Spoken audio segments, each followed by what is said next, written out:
Allow me to begin on a personal note.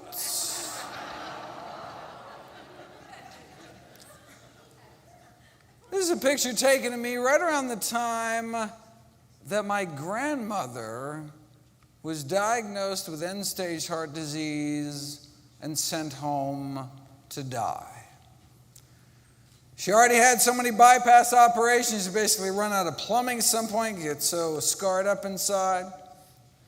Confined in a wheelchair, crushing chest pain, her life was over at age 65. Nothing more they could do. And then she heard about this guy, Nathan Pritikin, one of our early lifestyle medicine pioneers, and what happened next is detailed in Pritikin's biography. My grandma was one of the death's door people. Frances Greger, my grandmother, arrived at one of Pritikin's early sessions in a wheelchair. Mrs. Greger had heart disease, angina, claudication. Her condition so bad, she could no longer walk without great pain in her chest and legs. Within 3 weeks, though, she was not only out of her wheelchair, she was walking 10 miles a day.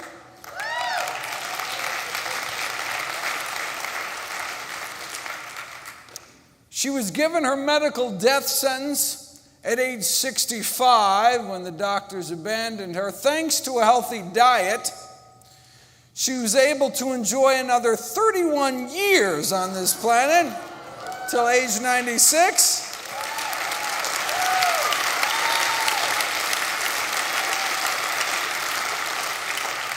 To enjoy her 6 grandkids, including me. This is a picture of my grandma, taken 15 years after she was abandoned by the medical. This is taken at her grandson's wedding. And indeed, that is the reason I went to medical school. All thanks to my grandma. Now, years later, when Dr. Dean Ornish published his landmark lifestyle heart trial proving that heart disease could indeed be reversed, arteries opened up without drugs, without surgery, just a healthy plant-based diet and other lifestyle behaviors, I assumed this was going to be the game changer. I mean, I had seen it in my own family, but here it was in black and white, published in some of the most prestigious medical journals in the world, yet nothing happened. I said, wait a second. If effectively the cure to our number one killer could get lost down some rabbit hole and ignored, what else might there be in the medical literature that could help my patients but just didn't have a corporate budget driving its promotion? Well, I made it my life's mission to find out. For those of you unfamiliar with my work, every year I read through every issue of every English language nutrition journal in the world, so busy folks like you don't have to. Very nice. I then compile all the most interesting, most groundbreaking, most practical findings to new videos and articles I upload every day to my nonprofit site, nutritionfacts.org. Everything on the website is free. There are no ads, no corporate sponsors, strictly non-commercial, not selling anything. Just put it up as a public service, as a labor of love, as a tribute to my grandmother.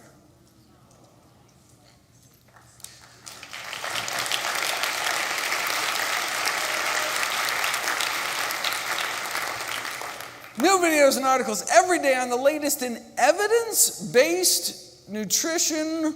What a concept. So where did Pritikin get his evidence from? Well, a network of missionary hospitals set up throughout sub-Saharan Africa uncovered what may be one of the most important medical discoveries of all time, the fact that many of our major and commonest diseases here in the Western world were universally rare, like heart disease. For example, in the African population of Uganda, coronary artery disease almost non-existent. So wait a second, our number one killer, almost non-existent. What were they eating? Well, they were eating lots of vegetables and grains and greens, and their protein, almost exclusively from plant sources. And they had the cholesterol levels to prove it, very similar to what one sees in modern day plant eaters. So wait a second, maybe they were just dying early from something else, never lived long enough to get heart disease. No, here's age-matched heart attack rates in Uganda versus St. Louis. Out of 632 autopsies in Uganda, only one myocardial infarction out of 632 age and gender-matched autopsies in Missouri, 136 myocardial infarctions, more than 100 times the rate of our leading killer. In fact, they're so blown away they went back, did another 800 autopsies in Uganda. Still, just that one small healed infarct, meaning it wasn't even the cause of death, out of 1,427 patients, less than 1 in 1,000. Whereas here, heart disease is an epidemic. Here's a list of diseases commonly found here and in places that eat and live like the U.S., but were rare or even non-existent in populations that centered their diets around whole plant foods. These are among our most common diseases, like obesity, for example. Hiatal hernia, one of our most common stomach problems. Varicose veins and hemorrhoids are two most common venous problems. Colorectal cancer, number 2 cancer killer. Diverticulosis, probably the most common disease of the intestines. Appendicitis, number 1 cause of emergency abdominal surgery. Gallbladder disease, number 1 cause of non-emergency abdominal surgery, as well as ischemic heart disease, our commonest cause of death here, but a rarity among plant-based populations, which suggests that heart disease may be a choice. Like cavities. If you look at the teeth of people who lived 10,000 years before the invention of the toothbrush, pretty much no cavities. Didn't brush a day in their lives, no flossing, yet no cavities. Why? Because candy bars weren't invented yet. So wait a second, why do people continue to get cavities when we know they're preventable through dietary changes? Well, simple, because the pleasure people derive from dessert may outweigh the cost and discomfort of the dentist chair. And look, right? If you believe the benefits outweigh the risks for you and your family, then go for it. I mean, I certainly enjoy the occasional indulgence. I got a good dental plan. But what if instead of the plaque on our teeth, we're talking about the plaque building up inside of our arteries? Another disease that can be prevented through changes in our diet. All right. Okay, now what are the consequences for you and your family? Okay, now we're not talking about scraping tartar anymore. Now we're talking life and death. The most likely reason our loved ones will die is heart disease. It's still up to each of us to make our own decisions as to what to eat and how to live, but we should make these choices consciously, educating ourselves about the predictable consequences of our actions. Atherosclerosis, hardening of the arteries, is a disease that begins in childhood. By age 10, nearly all kids raised on the standard American diet already have what are called fatty streaks, the first stage of the disease building up inside their arteries. And then these can turn to plaques in our 20s, get worse in our 30s, and then start killing us off. If there is anyone here this evening older than age 10, then the question is not whether or not to eat healthy to prevent heart disease. It's whether you want to reverse the heart disease that you likely already have. But is that even possible? You know, when researchers took people with heart disease, put them on the kind of diet followed by populations that did not get heart disease, a plant-based diet, Their hope was maybe we can slow the disease down, perhaps even stop it. Instead, something miraculous happened. The disease started to reverse, to get better. As soon as people stopped eating artery-clogging diets, their bodies were able to start dissolving some of that plaque away, opening up arteries without drugs, without surgery, suggesting their bodies wanted to be healthy all along, but were just never given the chance. This extraordinary improvement in blood flow to the heart muscle itself was after just 3 weeks of plant-based nutrition. Let me share with you what's been called the best-kept secret in medicine. The best-kept secret in medicine is that sometimes, under the right conditions, the body can heal itself. If you whack your shin really hard on a coffee table, you can get all red, hot, painful, and swollen and inflamed, but will heal naturally if you just stand back and let your body work its magic. But what if you kept banging your shin in the same place day after day? In fact, 3 times a day, breakfast, lunch, and dinner. It never healed. You go to your doctor and be like, oh, my shin hurts. They'd be like, no problem. We trained for this. Whip out their pad, write your prescription for painkillers. Right? You're still whacking your shin 3 times a day. Oh, it still really hurts, but oh, it feels so much better with those pain pills on board. Thank heavens for modern medicine. It's like when people take, nitroglycerin pills for crushing chest pain. Tremendous relief, but you're not doing anything to treat the underlying cause, right? Our body wants to come back to health if we let it, but if we keep re-damaging ourselves 3 times a day, we may never heal. It's like smoking. One of the most amazing things I learned in all my medical training was that within about 15 years of stopping smoking, your lung cancer risk approaches that of a lifelong non-smoker. Isn't that amazing? Like your lungs can clear out all that tar, and eventually it's almost as if you never started smoking at all. And every morning of our smoking life, that healing process started until wham, our first cigarette of the day. Re-injuring our lungs with every puff, just like we can re-injure our arteries with every bite, when all we had to do all along, the miracle cure, is to just stand back, get out of the way, stop re-injuring ourselves, and let our body's natural healing processes bring us back towards health. Sure, you can choose moderation and hit yourself with a smaller hammer.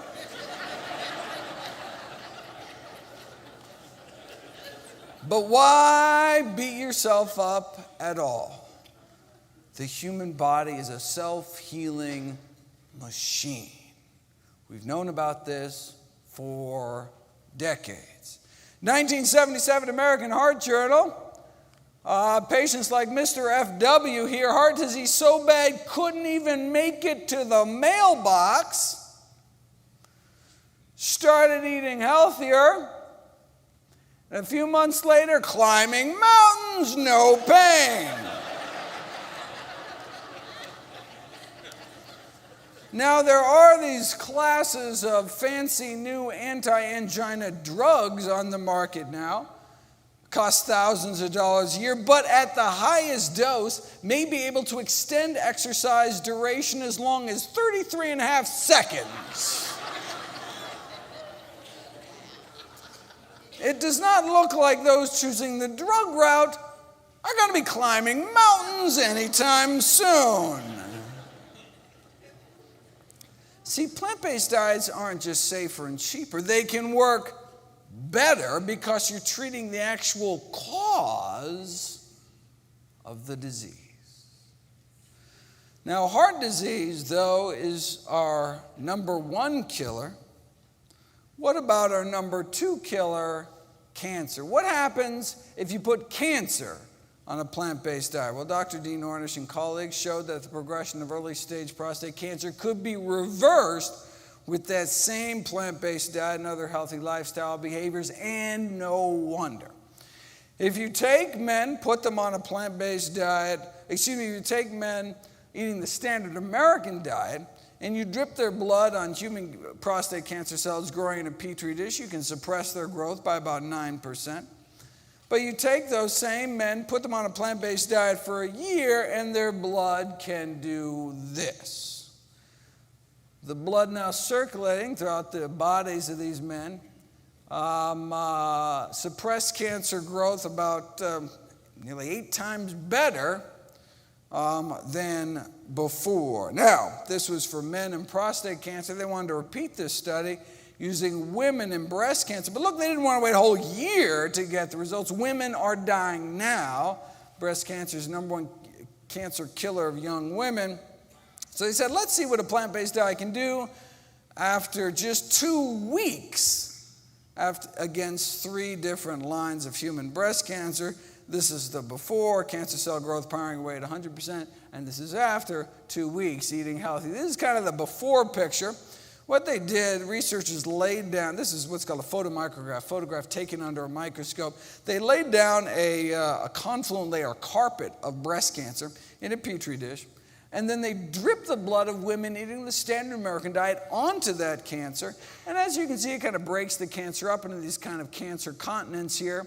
But then you take these same women, put them on a plant-based diet, and retest 2 weeks later. So same women, they act as their own controls. Same women before, then 2 weeks later, they lay down another carpet of breast cancer and drip their blood on it 2 weeks later. And all you're left with is just this, just a few individual cancer cells left. Their bodies cleaned up.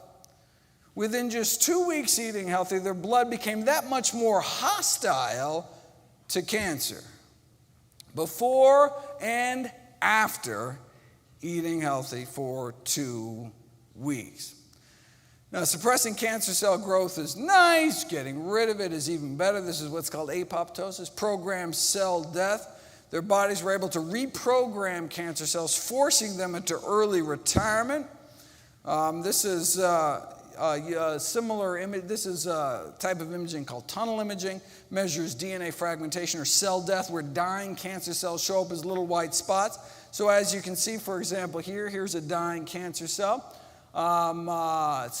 Even women eating pretty poor diets are not totally defenseless. But you take those same women, put them on a plant-based diet, test 2 weeks later, and their blood can do that. It's like you're an entirely different person inside. Before and after just 2 weeks eating a plant-based diet. What kind of blood do we want in our body? What kind of immune system? Do we want blood that just kind of, rolls over when new cancer cells pop up? Or do we want blood circulating to every nook and cranny in our body with the power to slow down and stop it?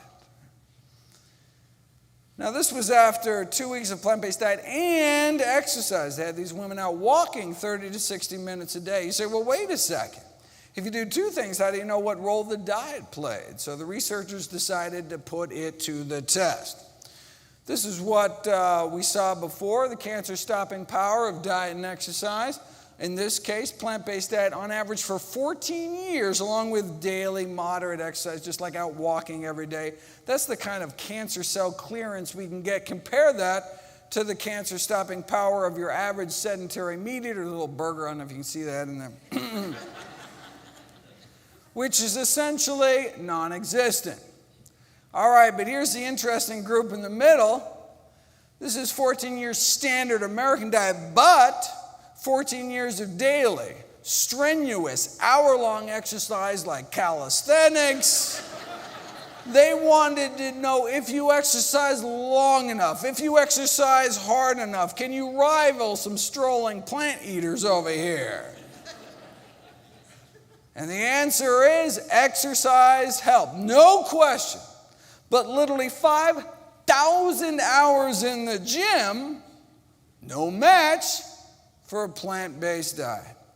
Here's that same tunnel imaging we saw before. Even if you're a couch potato living off of fried potatoes, you're not totally defenseless. You can knock off a few cancer cells. You exercise for 5,000 hours, you can knock off cancer cells left and right. But nothing appears to kick more cancer tush than a plant-based diet.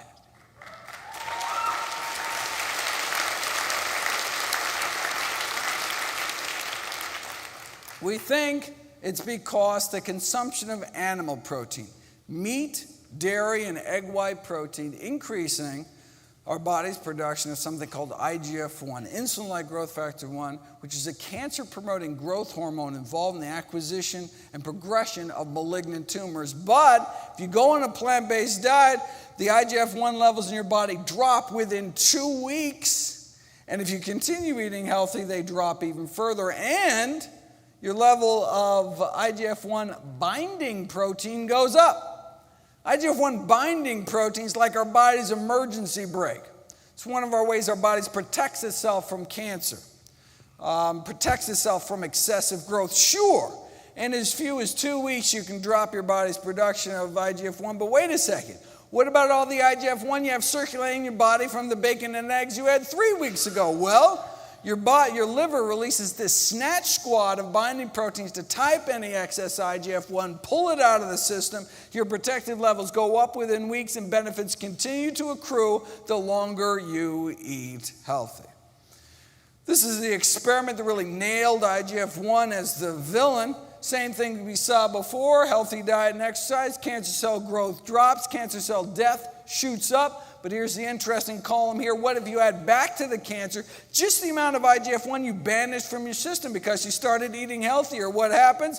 You essentially erase the diet and exercise effect. It's almost as if you never started eating healthy at all. Right?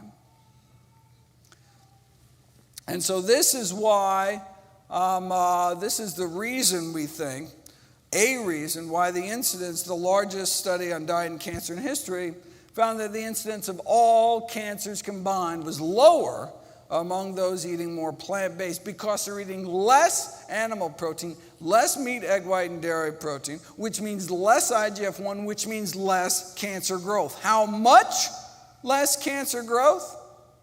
Well, this study of thousands of folks followed for nearly 20 years found that those eating the most protein had 75% increased risk of dying prematurely, fourfold increased risk of dying from cancer, but not all protein, specifically animal protein, which makes sense given the higher IGF-1 levels we're talking about. The academic institution sent out a press release with a memorable opening line. That chicken wing you're eating could be as deadly as a cigarette. Explaining that diets high in animal protein quadruple one's risk of dying from cancer, which is comparable to what one might get from smoking cigarettes. So what was the nutrition communities, the scientific nutrition community's response to this revelation that diets high in meat, eggs, and dairy could be harmful to the health as smoking? Well, one nutrition scientist says it was potentially dangerous. Why? Because a smoker might think, hey, why bother quitting smoking if my ham and cheese sandwich is just as bad for me? So let's not tell anyone about this whole meat and cheese thing, right? It reminds me of this infamous Philip Morris cigarette ad that tried to downplay the risk by saying, hey, you think secondhand smoke is bad, increasing the risk of lung cancer 19%. Well, hey, drinking 1 or 2 glasses of milk every day may be 3 times as bad. 62% increased risk of lung cancer, or doubling your risk frequently cooking with oil, or tripling your risk of heart disease by eating non-vegetarian, or multiplying your risk 6-fold if you eat lots of meat and dairy. So, they argued, let's keep some perspective here.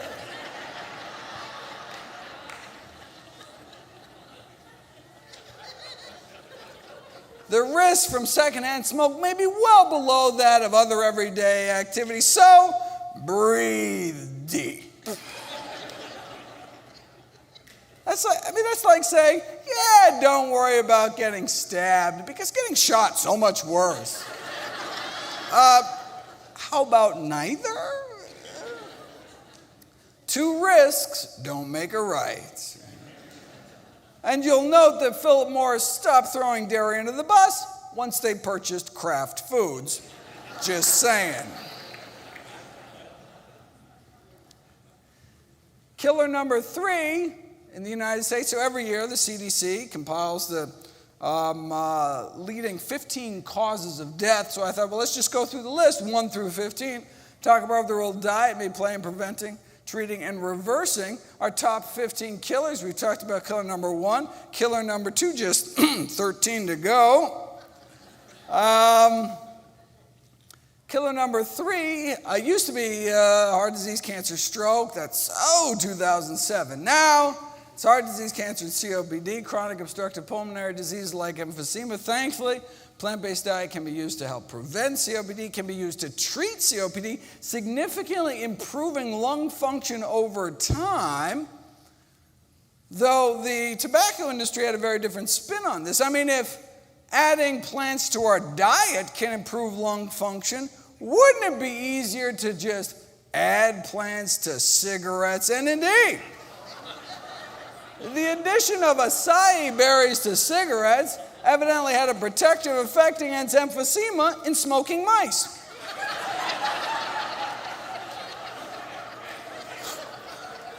Who would have thunk it, right? Next, they're going to start adding berries to meat, right? And indeed, I couldn't make this stuff up, ladies and gentlemen. The addition of fruit extracts to burger patties was not without its glitches. For example, the blackberries dyed the burger patties with a distinct purplish color, which kind of turned people off a little bit. Though evidently you can improve the tenderness of lamb carcasses if you infuse them before rigor mortis sets in with kiwi fruit juice. You can even improve the nutritional profile of frankfurters by adding powdered grape seeds, though there were complaints that the grapeseed particles became visible in the final product. And if there's one thing we know about hot dog eaters, it's that they're picky about what goes in their food.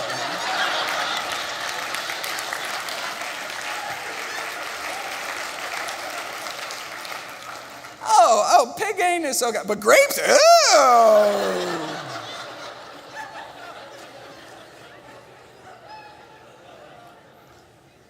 Killer number 4 is stroke. Preventing strokes may be all about eating potassium-rich foods, but most Americans don't even reach the recommended minimum intake of potassium. By most, what do I mean? I'm talking more than 97% of Americans don't even reach the recommended, 98% don't even reach the recommended minimum daily intake of potassium, because 98% of Americans aren't eating enough plants. Potassium comes from the words pot, ash. Take any plant, put it in a pot, reduce it to ash, you're left with potassium. Potassium, vegetable alkali. That's what they got. But who can name me one plant particularly high in potassium? Banana, of course. I don't know. Wherever I go in the world, that's like the one thing everybody knows about nutrition. Like potassium, banana.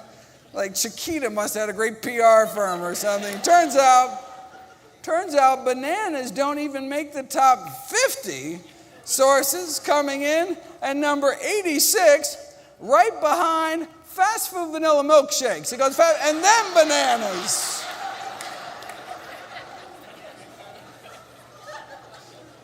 It's funny, when I was writing the new book, How Not to Die, I went back to check to make sure the USDA hadn't expanded their nutrient database, and they had. Now, bananas don't even make the top 1,000 sources, coming in at number 1,611, right after Reese's Pieces. I kid you not.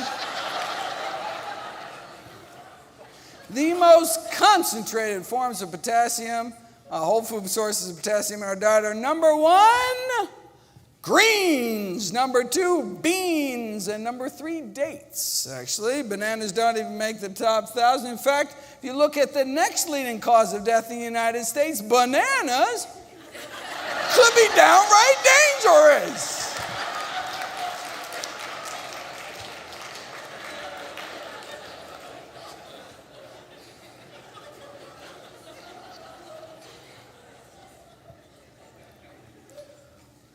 Alzheimer's is our sixth leading cause of death. 4 million Americans affected.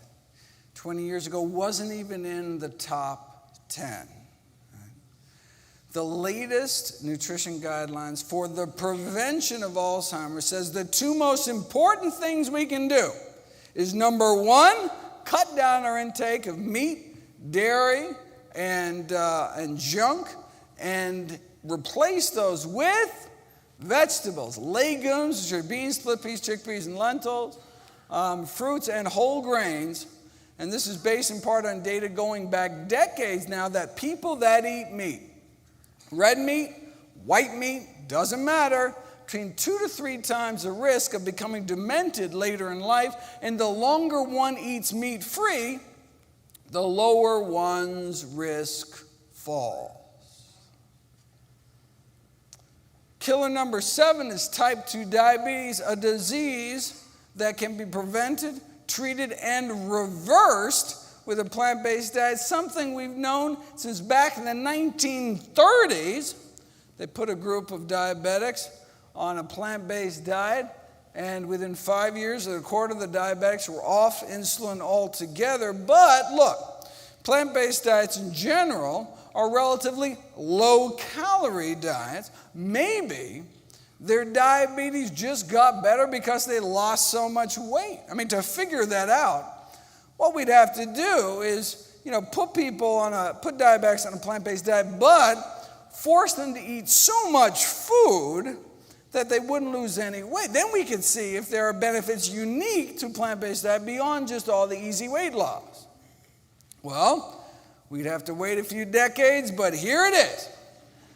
They took a group of diabetics, put them on a plant-based diet, weighed them every day, and they started to lose weight. They were made to eat more food. In fact, so much more food, some of the participants had problems eating it all. They're like, oh, not another salad. Oh.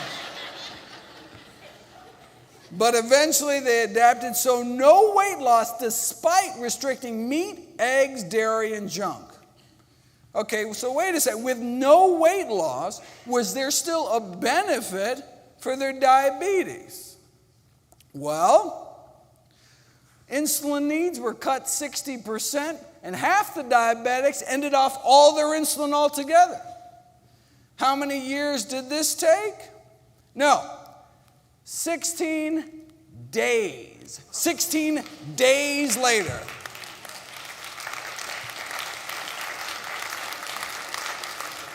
So we're talking diabetics who've been diabetic for as long as 20 years, injecting 20 units of insulin a day, then 13 days later on none, despite no change in weight, off their insulin in less than 2 weeks. Here's participant number 15, 32 units of insulin on the control diet, and then 18 days later on none. Lower blood sugars on 32 units less insulin. That's the power of plants, right?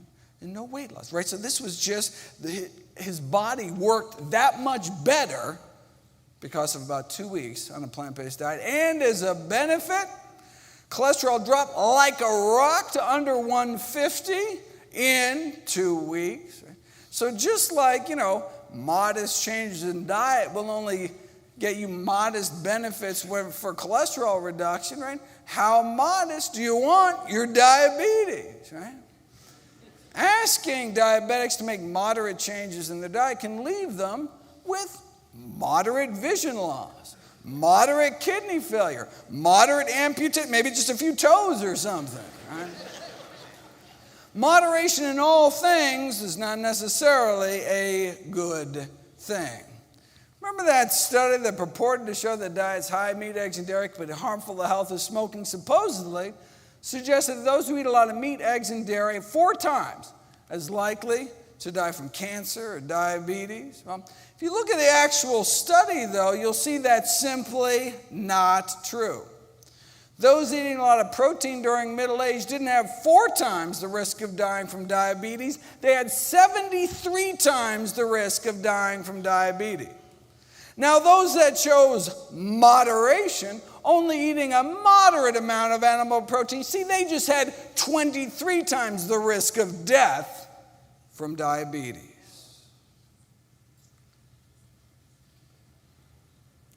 Killer number 8 is kidney failure, which can be both prevented. We can help prevent and treat with a plant-based diet, and no wonder. Kidneys are highly vascular organs. So Harvard researchers found 3 dietary risk factors for declining kidney function. Number 1, animal protein. Number 2, animal fat. Number 3, cholesterol. Animal fat can alter the actual structure of the human kidney based on autopsy studies showing plugs of fat literally clogging up the works in autopsied human kidneys. And the animal protein can have a profound effect on normal kidney function, causing what's called hyperfiltration, increasing the workload on the kidneys, but not plant protein. So you take people and you give them a meal of tuna fish, and you can see increased pressure in the kidneys 1, 2, 3 hours after the meal in both diabetics and non-diabetics. So we're talking adverse effects, not, decades down the road, but within hours of this going into our mouth. Okay, but what if instead of a tuna fish salad sandwich, they had these people eat the exact same amount of protein, but a tofu salad sandwich? What happened? Absolutely nothing. Their bodies were able to handle plant protein without even batting an eyelash. So wait a second, why does animal protein cause that overload reaction but not plant protein? We think it's because of the inflammation triggered by the consumption of animal protein. How do we know that? Because if you give a powerful anti-inflammatory drug along with that tuna fish, you can abolish that protein leakage hyperfiltration response to animal protein ingestion. And then there's the acid load. The consumption of acid-inducing foods, we're talking about meat, dairy, and eggs, causes the formation of acids within our kidneys. And this can cause what's called tubular toxicity, damage to the delicate urine-making tubes within the kidneys. As you can see, animal proteins are acid-forming, tend to be acid-forming, particularly fish, which is actually the worst, whereas plant proteins tend to either be neutral or base-forming, actually alkaline, particularly dark green leafy vegetables, counteracting any acid that's formed in our kidneys. And so the key to halting the progression of chronic kidney disease may lie in the produce aisle rather than the pharmacy. No surprise then that plant-based diets have been used to treat kidney disease for decades now. Here's protein leakage on the conventional low-sodium diet. That's what doctors would typically put kidney patients on. And then they switched them, though, in this study to a supplemented vegan diet, and then back to the conventional diet, vegan diet. Conventional diet, vegan diet, switching on and off kidney dysfunction like a light switch based on what was going into their mouths. Killer number 9, respiratory infection. Wait a second, what possible role could diet play in respiratory infections? Well, obviously, you haven't seen my video, Kale and the Immune System, talking about the immunostimulatory effects of kale. Is there anything kale cannot do? Boosting antibody production 7-fold But this is in a petri dish, what happens in people. If you take older men and women, their 60s and 70s, right before getting their Pneumovax vaccination, their pneumonia vaccination, split them up into two groups. Half continue to eat their regular diet. The other half, you just add a few servings of fruits and vegetables to their daily diet. And what do you get? Significant boosted protective antibody response. Just adding a few servings of produce to our daily diet can significantly boost our immune function. Killer number 10 is suicide. We've known for years now that those who eat plant-based diets have significantly better mental health. Only about half the depression, anxiety, and stress scores compared to those that eat meat.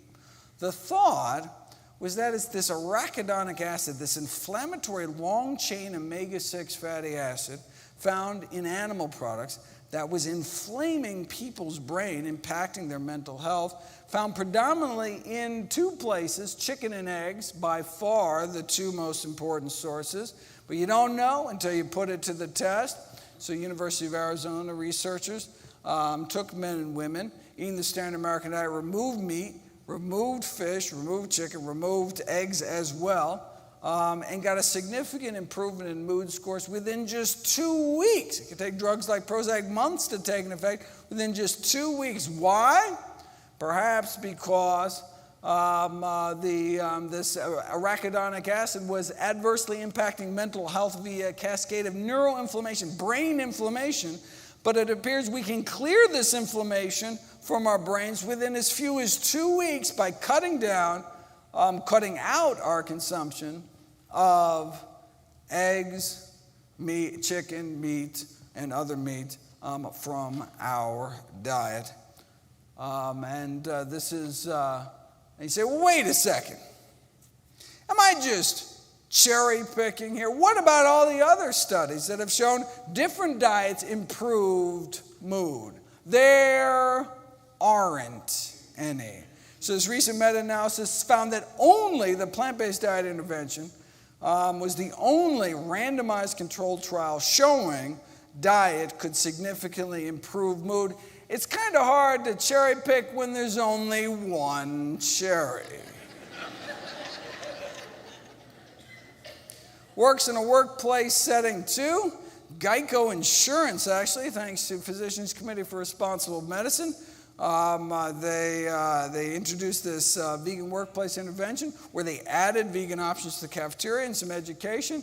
It saw a significant improvement not only in physical functioning, general health, which we'd expect, also vitality and mental health. And of course, what the company cared about is the bottom line, also improved worker productivity, no question. So they expanded this across the country to about a dozen sites. And found significant improvements. So there were control sites where they didn't do anything versus the sites that all of a sudden added something like lentil soup and bean burritos to the cafeterias. What happened? There was a significant improvements in depression, anxiety, fatigue, emotional well-being, daily function, emotional health. Dietary lifestyle interventions in general, including exercise, can not only help physical health but also mental health. And diet-wise, plant-based diets have the greatest bounty of evidence supporting their use for mental health interventions. Killer number 11 is systemic blood infections. What possible role could diet there? Well, certainly there are food poisoning bugs that can, burrow through the intestine, get into the bloodstream, or in women can crawl up into their bladder. We have known for decades now that it's actually bacteria creeping up from the rectum that cause bladder infections in women, but we didn't know where this reservoir of bladder-infecting E. coli was coming from until now. And that was, we found that chicken, that these UTI-causing bacteria originate in chicken. So we now have proof, direct kind of DNA fingerprinting proof of a direct link between farm animals' meat and bladder infections in women. Solid evidence that these urinary tract infections can be what's called a zoonosis, an animal to human disease. You say, wait a second. Can't you just cook the meat through, buy a meat thermometer? Who undercooks chicken? What's the big deal? The big deal is what's called cross-contamination. If you give 40 families a frozen chicken to prepare and cook in their home as they normally would, multitudes of antibiotic-resistant bacteria jump from the chicken into the guts of the volunteers even before they eat it. So you could incinerate that chicken to ash. You don't even have to eat any of it, right? You're infected before it even makes it into the oven, right? Because of cross-contamination in the kitchen. Within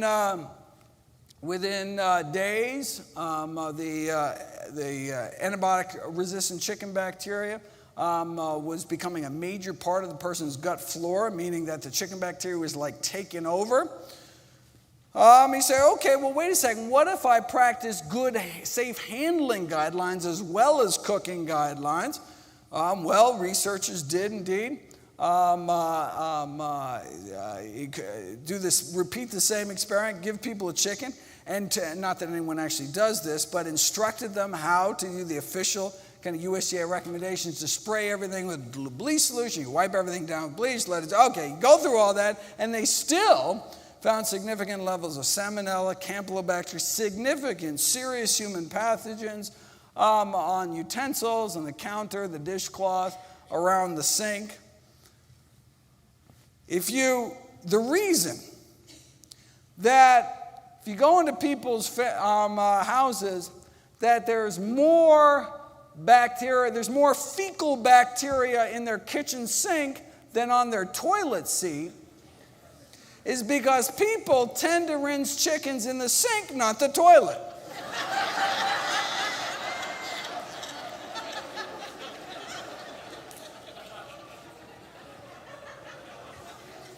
So unless our kitchen is like some biohazard lab, the only way we're going to guarantee not leaving infection around the kitchen is to not bring it into our homes in the first place, right?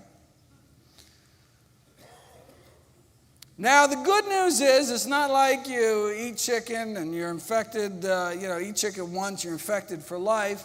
In this study, the chicken bacteria only seemed to last for about 10 days before the good bacteria in your gut could kind of muscle it out of the way, get rid of it. The problem is that many people eat chicken more than once every 10 days, so they'd be constantly reintroducing these chicken bugs into their systems. Wait a second. You can't sell unsafe toys. You can't sell unsafe cars. How is it even legal to sell unsafe meat? They do it by blaming the consumer. As one USDA poultry microbiologist said, look, raw meats are not idiot-proof. They can be mishandled, and when they are, it's like handling a hand grenade. You pull the pin, someone's going to get hurt.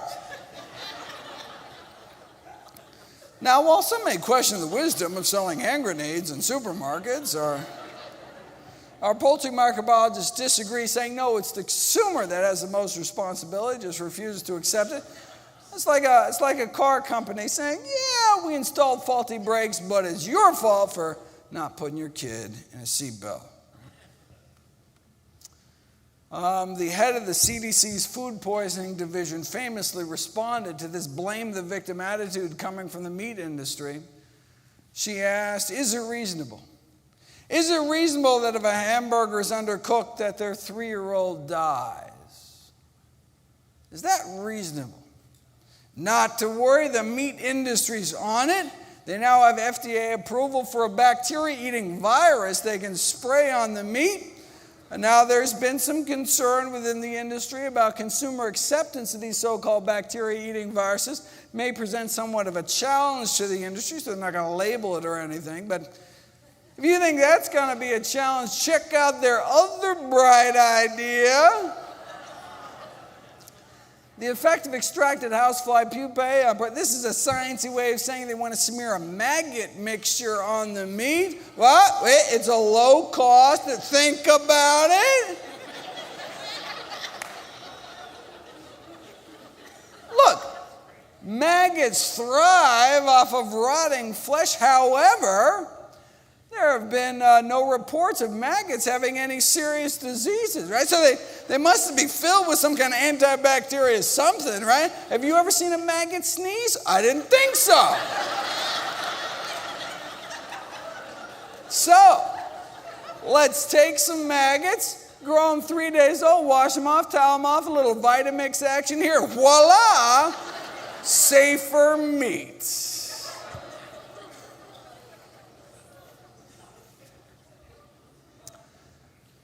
We talked about kidney failure. What about liver failure? We've known for decades that you can treat liver failure with a plant-based diet, significantly reducing the toxins that would otherwise build up eating meat without a fully functional liver to detoxify your blood. Though one does have to admit there's some people eating plant-based diets with worsening liver function. They're called alcoholics, living off of potatoes and corn and grapes, and strictly plant-based, but not doing so good. We're not clear what.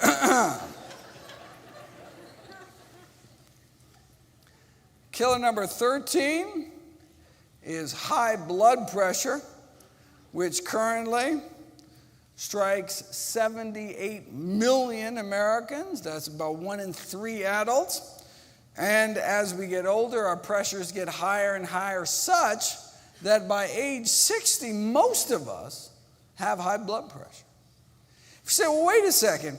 If most people become hypertensive when they get over, maybe it's less a disease and more just an inevitable consequence of aging. No, we've known since the 1920s that high blood pressure need not occur. Blood pressures of 1,000 rural Kenyans was measured. They were eating a diet based around grains and beans and vegetables, fruit and greens. Our blood pressures go up as we age. Their blood pressures go down.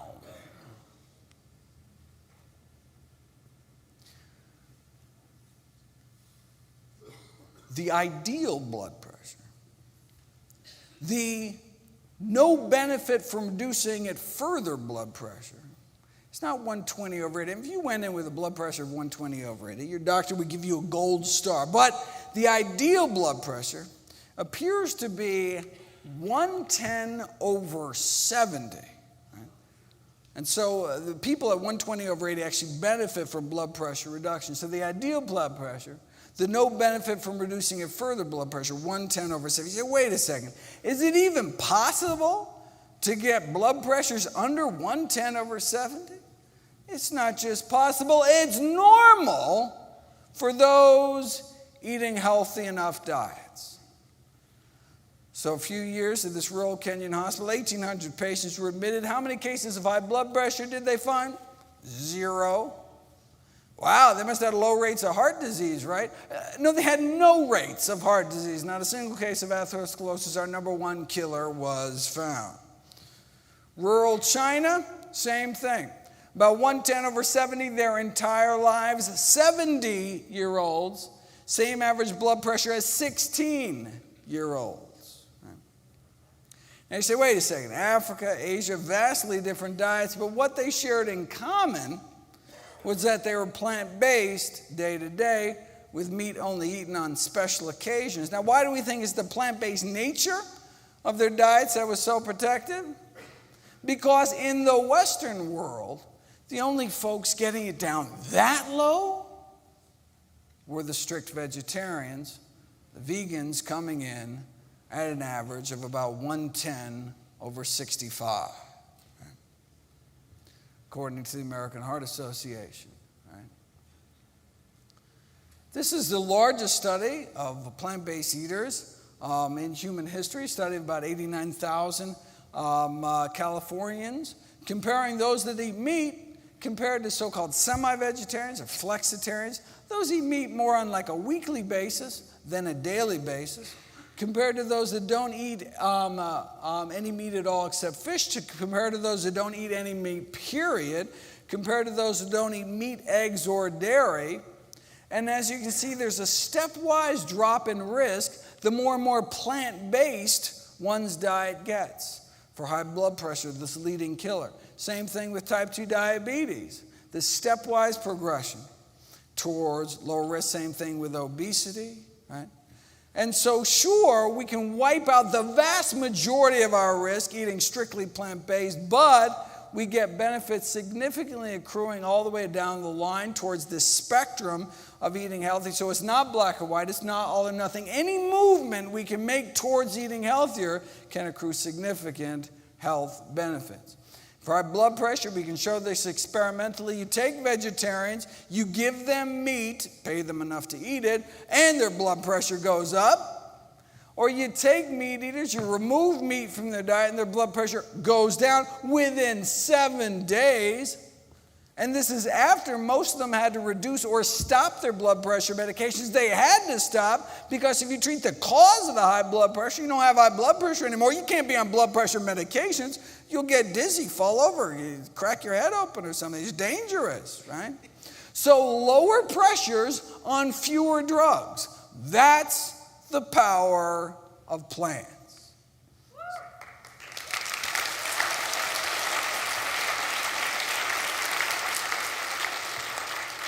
So, does the American Heart Association recommend a no-meat diet? No, they recommend this low-meat diet, the so-called DASH diet. You say, well, wait a second. I mean, when the DASH diet was being created, were they just not aware of this landmark research done by Harvard's Frank Sachs? No, they were aware. The chair of the design committee that came up with the DASH diet was Frank Sachs. So, see, the DASH diet was created with the number one goal of capturing the blood pressure lowering benefits of a vegetarian diet, yet contain enough animal products to make it palatable to the general population. They didn't think the public could handle the truth. Now, see, you can think what they were thinking. They were like, look, just like drugs never work unless you actually take them, diets never work unless you actually eat them. So they're like, oh, we can't say strictly plant, but no one's going to do that. So if we come up with some kind of, if we soft pedal the message with some kind of compromise diet, maybe on a population scale, we'll actually do more good. All right. Tell that to the 1,000 American families a day that lose a family member to high blood pressure. Maybe it's time to start telling the American public the truth.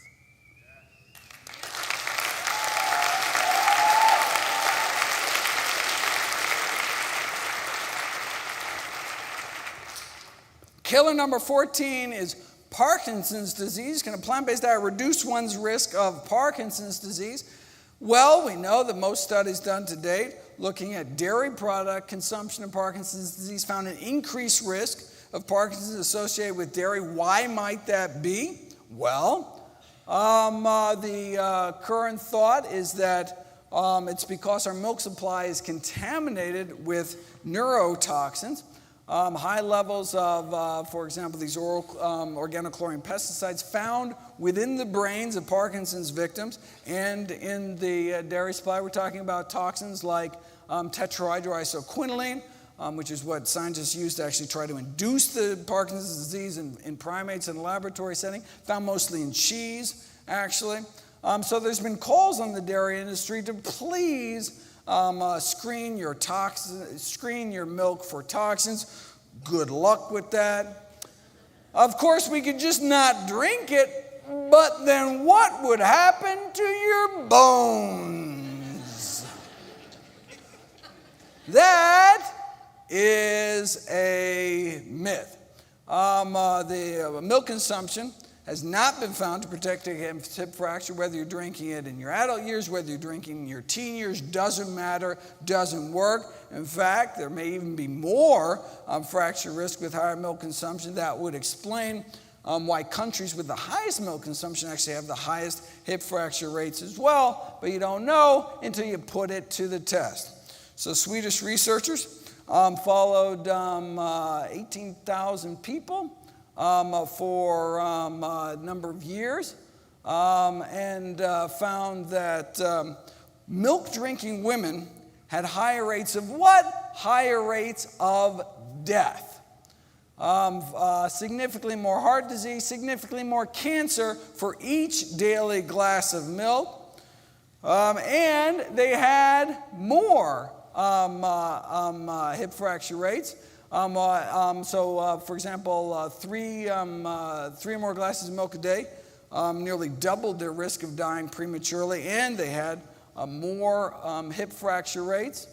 So more milk, more fractures, and milk-drinking men also had higher rates of death. But for some reason, you never see these kind of milk ads. I don't know, this kind of... And finally, killer number 15 is what's called aspiration pneumonia, caused by swallowing difficulties due to Parkinson's or stroke or Alzheimer's, things we've already talked about. So, here's our 15 leading causes of death, and a plant-based diet can help prevent nearly all of them, can be used to treat more than half of them, and even reverse the course of disease in some of them, including, in some cases, our top 3 killers. Now, look, there's drugs that can help too in certain circumstances. Yes, you can take, cholesterol-lowering drugs for your heart. You can take, insulin injections and sugar pills for diabetes. Usually takes a couple different classes of high blood pressure medications to force people's blood pressure down. But the same diet does it all. It's not like there's one, a heart-healthy diet is somehow different from a brain-healthy diet. No, a liver-healthy diet is a heart-healthy diet, is a whole-body healthy diet, one diet to rule them all. And what about drug side effects? I'm not talking about a little rash here. Prescription drugs kill. More than 100,000 Americans every year. So wait a second. 106,000 Americans every year. That means that the 6th leading cause of death is doctors. The 6th leading cause of death is me. Thankfully, I can be prevented with a plant-based diet.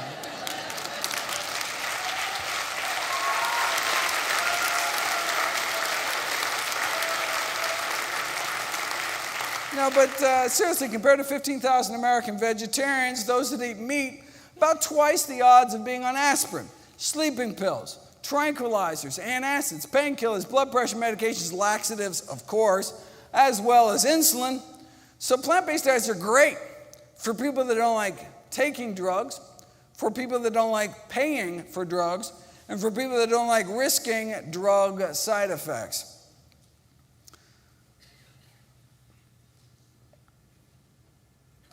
Anyone have any thoughts as to solving our healthcare crisis? I've got a suggestion. There's only one diet that's ever been proven to reverse heart disease in the majority of patients. That's a plant-based diet. Anyone tries to sell you on some new diet they heard about, do me a favor. Ask them a simple question. Say, wait a second. Has this diet been proven to reverse heart disease? Number one reason me and all my loved ones will die. If the answer is no, why would you even consider it? If that's all a plant-based diet can do, reverse the number one killer of men and women, shouldn't that kind of be the default diet until proven otherwise? And the fact that can also be useful in preventing or reversing and treating other leading killers like type 2 diabetes and high blood pressure would seem to make the case for plant-based eating simply overwhelming. Most deaths in the United States are preventable and related to nutrition. The number one cause of death in the United States, according to the Global Burden of Disease Study, the largest study on risk factors in human history, funded by the Bill and Melinda Gates Foundation. Number one cause of death in the United States, our diet. Number one cause of disability in the United States, our diet.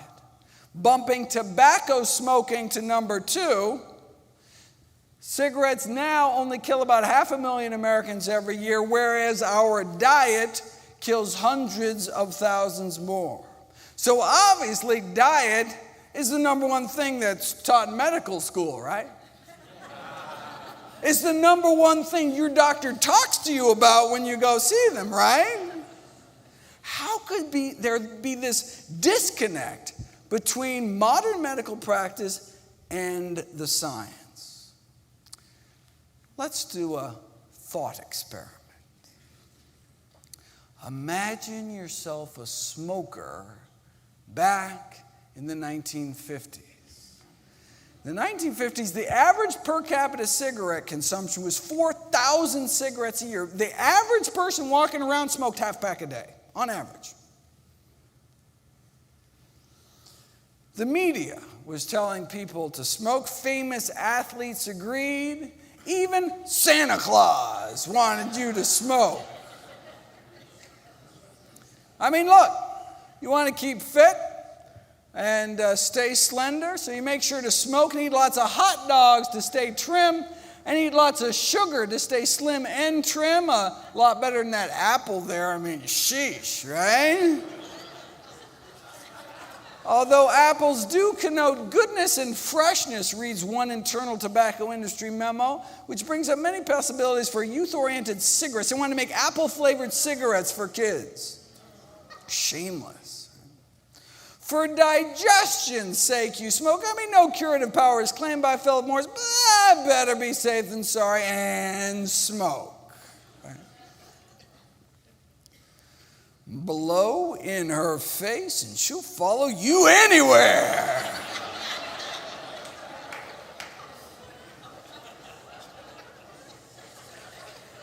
No woman ever says, no, they're so round, so firm, so fully packed. After all, John Wayne smoked them until he got lung cancer and died. You know, back then, even the paleo folks were smoking. And so were the doctors. Now, this is not to say there wasn't controversy within the medical profession. Yes, some doctors smoked Camels, but you know, others preferred Luckies. There was a little disagreement. The leader of the U.S. Senate agreed. I mean, who wouldn't want to give their throat a vacation? Not a single case of throat irritation. How could there be when cigarettes are just as pure as the water you drink?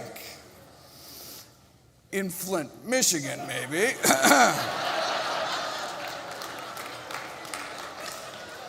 But don't worry, because if you do get irritated, no problem. Your doctor can write you a prescription for cigarettes. This is an ad in the American Medical Association, Journal of the American Medical Association. Right? So when the AMA is suggesting that smoking may actually be good for you on balance, when the American Medical Association is saying that, where could you turn if you just wanted the science? What's the new data advanced by science? Well, she was too tired for fun, and then she smoked a Camel. Babe Ruth spoke of proof positive medical science, that is, when he still could speak, before he died of throat cancer. Now, if by some miracle there was some smokingfacts.org website back then that could deliver the science directly, bypassing commercially corruptible institutional filters, one would have become aware of studies like this. This is an Adventist study out of California, published in 1958, showing that non-smokers had at least 90% less lung cancer risk than smokers. This wasn't the first. When famed surgeon Michael DeBakey was asked why his studies back in the 30s linking lung cancer and smoking were simply ignored, he had to remind people what it was like back then. We were a smoking society. It was everywhere. It was in the movies. It was in the medical meetings where one heavy haze of smoke. Smoking was, in a word, normal. Right? So, back to our thought experiment. If you're a smoker in the 50s in the know, what do? I mean, with access to the science, you realize the best available balance of evidence suggests your smoking habit, not so good for you. So do you change or do you wait? If you wait until your doctor tells you, between puffs, to quit, you could have cancer by then. If you wait until the powers that be officially recognize it, like the Surgeon General did in the subsequent decade, in the 60s, you could be dead by then. It took more than 7,000 studies and the deaths of countless smokers before the first Surgeon General's report against smoking came out. Right? You'd think maybe after the first 6,000 studies, it could have given people a little heads up or something. Powerful industry, right? One wonders how many people are currently dying from dietary diseases. Maybe we should have stopped smoking after the 700th study like this. As a smoker in the 50s, on one hand, you had all of society, the government, the medical profession itself telling you to smoke. And on the other, all you had was the science. If you're even aware of studies like this. All right, well, let's fast forward 45 years. You know, there's a new Adventist study out of California warning Americans about something else they may be putting in their mouth. Of course, there's not just one study. Recent review found that mortality from all causes put together, including lots of dreaded diseases like stroke, cancer, significantly lower among those eating more plant-based diets. So, instead of a smoker in the 50s, imagine you or someone you know going along with America's eating habits today. What do you do? I mean, with access to the science, you realize, eating habits, not so good for you. So do you change or do you wait? If you wait until your doctor tells you between bites to change, could be too late. If you wait, in fact, even after the Surgeon General's report came out, the American medical community still dragged their feet. The AMA actually went on record refusing to endorse the Surgeon General's report. Why? Oh, could it have been because they just got a $10 million check from the tobacco industry? Maybe. Okay, so we can see why the AMA was sucking up to the tobacco industry, but wait a second. Why weren't more individual doctors speaking out? Well, there were a few ahead of their time speaking up against industries killing millions, as there are today, many of those at this conference.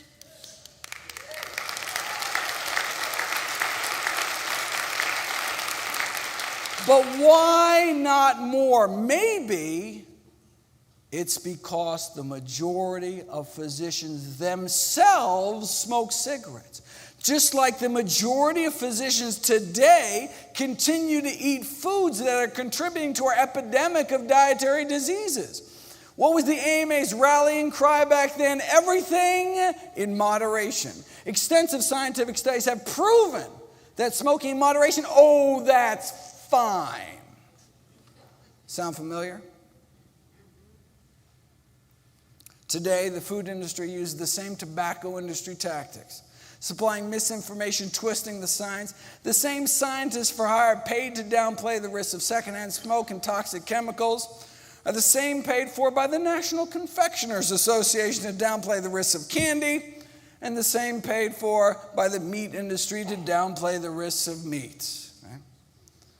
Animal products and processed foods kill at least 14 million people every year. Those of us who are part of the evidence-based nutrition movement are talking about the lives of 14 million people, in addition to all the other good that might do in the world.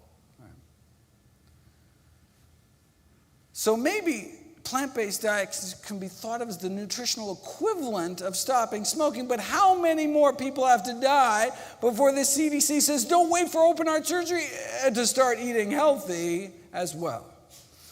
Until the system changes, we need to take personal responsibility for our own health, for our family's health.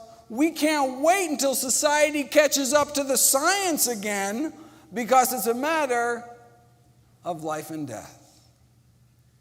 When Dr. Kim Williams became president of the American College of Cardiology last year, he was asked in an interview why he himself follows the same diet that he recommends to all his patients. a strictly plant-based vegan diet. He said, "I don't mind dying," Dr. Williams replied. "I just don't want it to be my own fault." Thank you so much.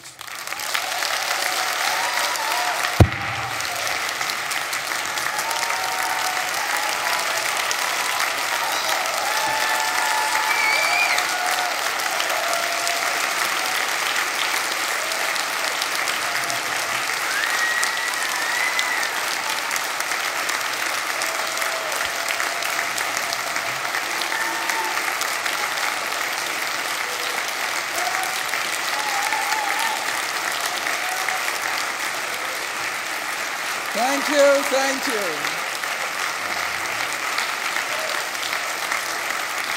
If you would like to share this talk with anyone else, it was videotaped in a talk I gave in Great Britain. If you go to bit.ly/London Talk, you can share that link with anyone and share this talk. For those of you who want to see the entire series of talks I've given 4 years at Summerfest, here they all are, and I have those DVDs out on my table. And as you can see, if you have been eating your carrots, you can see they're taped by Aaron over here, who's right there, who's done all 4 and now the 5th. Thank you so much. And I'm so excited to have here for the first time my new book, How Not to Die. All proceeds donated to charity, of course, and all my work's available free at nutritionfacts.org. Thank you again. Seal for watermelon. Oh, I have a Q&A tomorrow for questions, a Q&A tomorrow morning at 8:30. Happy to answer any questions you may have. I'm happy to sign books or anything. Thank you.